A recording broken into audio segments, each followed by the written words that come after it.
Me and Elizabeth want to thank ChiroSecure for allowing us this time to spread the word and enlighten the world on kids and chiropractic. So while we hang out, Elizabeth is going to take a bit of a nap, and we'll see her again at the end. I'm Dr. Monica Berger, and today we're going to bring you some amazing must-know, foundational information regarding how to optimize the health, the life of a human being from neurodevelopment to neurodegeneration. So stay with me as we go on this journey in our series on preconception, prenatal, postnatal neuronutrition strategies for the developing brain. So here's a scoop. Pregnancy is not just about growing a little fiddle fart, not just about growing a baby. It is about growing an ecosystem, a dual ecosystem between mom and baby. And the orchestrator, one of the biggest orchestrators or teachers in this whole process is the microbiome. So when we talk about microbiome and mom, we want to think about the oral microbiome, the vaginal microbiome, the intestinal microbiome, her skin. Okay, there's a lot of ways that baby's going to get these good microbial exposures during prenatal development and postnatally. So one of the misconceptions is that if baby is born with a vaginal delivery, that we don't really have to worry about baby's microbiome, that we don't have to think about maybe supplementing with a probiotic once they're born. That's not necessarily true, because we need to think about the integrity of mom's oral, vaginal, and intestinal microbiome. So if mom is not healthy, if she doesn't have good microbial diversity, and then what is baby going to inherit?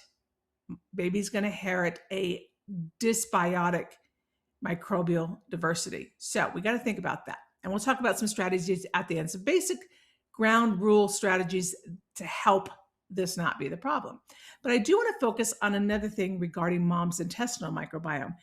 It is now it looked at as a chemical highway, so to speak, because our microbiomes produce metabolites, key metabolites for our health and to drive that brain gut axis, but key metabolites, like a thing called short chain fatty acids, which are essential for the developing brain, for developing neural circuits, different regions of the brain, etc. So if mom doesn't have a good, diverse intestinal microbiome, the placenta doesn't have these metabolites to carry across it to feed the developing brain. So this is a key thing we want to think about before the birth process and what's going on during that 1,000 that critical window of neurodevelopment, which is the first 1,000 days of life. That's fetal development and the first 2 years postnatally. So I want to get you thinking a little bit out of the box, instead of just honing in on what was the mode of birth. Okay. So we want to think of this as building a house, the foundations of a house. Again, from neurodevelopment to neurodegeneration, this is such key information because the gut microbiome has a key pathway for what we call neurogenesis, creating new neurons, especially in the part of the brain called the hippocampus. So we want good gut microbiome in order for that to happen. Think of it as a wiring. So when you build a house, you have foundation, right? You lay the foundation, the structural foundation, but you also have electricians coming in, putting the wiring in. So when you move into the house, you should be able to flick on a light in the kitchen and it comes on, and flick on a light in the bathroom and it comes on, and the bedroom and it comes on. But if you want to see the entire house and not be partially in the dark, you need to make sure all those switches work and all that electrical function between the fans, between the refrigerator, between all these things to make this house run efficiently can be switched on at the same time. That's the same thing. We wire different areas of the brain, but the wiring all has to talk together in order for optimal functional capacity, neurological functional capacity. And again, the driver of this is so huge in the microbiome, in the maternal microbiome. So the problem is the stress axis. Stress will dysregulate a healthy microbiome. So when we're an imbalanced HPA axis, mom's in a stress mode, preconception on, it can affect her microbiome. So let's talk about some basic things we need to think about in order to support preconception, prenatal, postnatal, neurodevelopmental health. The gut-brain gut axis. It is shut down with stress. So getting mom under chiropractic care preconception wise, ultimately at least 6 months prior to conception, but whatever we can do to help balance and regulate that sympathetic parasympathetic nervous system. So that, because baby is going to inherit mom's stress axis. Baby's set point, stress axis set point, is inherited from mom. So we want to make sure that that stress axis is as healthy and as adaptable as possible. So chiropractic care to help regulate that autonomic nervous system, and baby can be in a rest and digest and growth period. We also want to help modulate that stress axis because that's going to modulate vagal tone. And that can help we see mamas that have trouble breastfeeding. Often it's associated with poor neurological tone. They are so stressed out.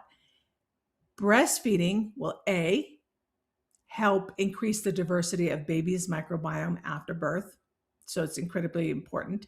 And breastfeeding also helps what I call brain building and bonding. And it helps with this co-regulation, fostering even a healthier vagal tone. Interesting study just came out with breastfeeding having positive benefits for a child later on not having ADHD. And they looked at, of course, the nutritional component, which is very important, and that the area of the brain called the prefrontal cortex that's associated with ADHD. So increased microbial diversity, breastfeeding, and that translation onto the infant can help mitigate things like ADHD. But also we have to look in that component.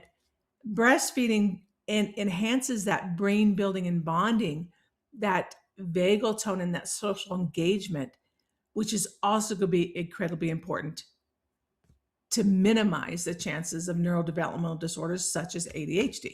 So that's an interesting connection we want to see there. So we want to advocate decreased stress in mama, chiropractic care, gentle walks, yoga, meditation, humming, singing, all the things that can enhance vagal tone and parasympathetic tone. We want to advocate breastfeeding and brain building and bonding with mama and baby. We want to advocate for mama a diverse whole food diet. Try to steer away from that standard American diet, which totally tanks the microbiome, the intestinal gut microbiome. So diverse foods. A lot of fermented foods can be helpful to seed good microbial diversity in the gut. However, fermented foods can be high in what we call histamines, which some people cannot tolerate. They're easier to tolerate during pregnancy because of our hormonal shifts will help that, but we have to be mindful of that. So a diverse diet, whole foods, live foods, and mitigating the standard American processed diet foods. We want to look at a pre-pro postbiotic to help mom's digestive abilities, to seed her diversity, as well as translating that on those translational shifts onto the baby. So very basic things can go a long, long way. There are specific strains, and this is also can be very helpful for postpartum depression and anxiety, because we know with mamas that hormonal shift and that diversity of the microbiome can lead to more anxious and depressive moments. There's some very specific strains that have been shown to target, they're known as psychobiotics. So they're very specific strains that can help address that brain-gut axis and target very specific areas of the brain for sleep, calm, etc. Lactobacillus and some of these strains are more diverse in the first 2 years of baby's life as well. So let's talk about that. The two most common strains in the infant's microbiome are Lactobacillus and Bifidobacterium, particularly Bifidobacterium longum. I know it's a lot of words, okay?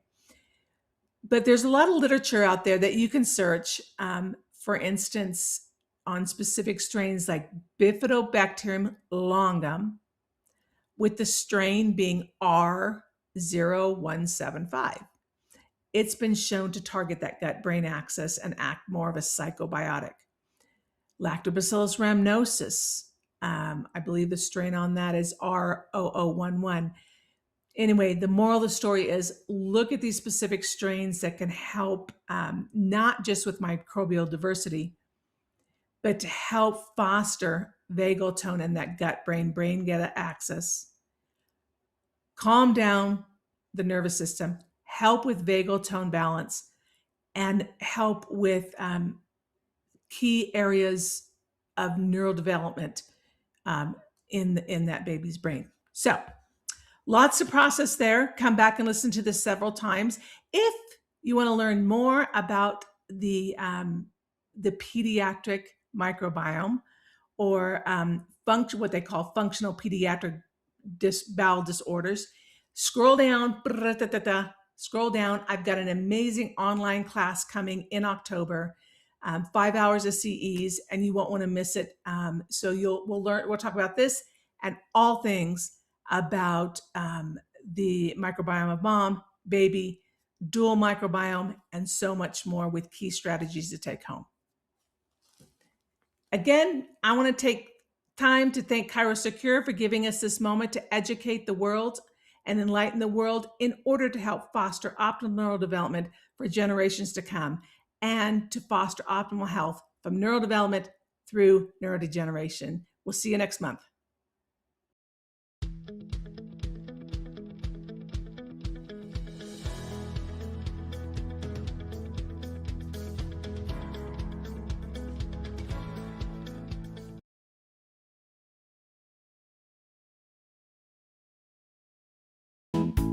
Today's pediatric show, Look to the Children, was brought to you by ChiroSecure.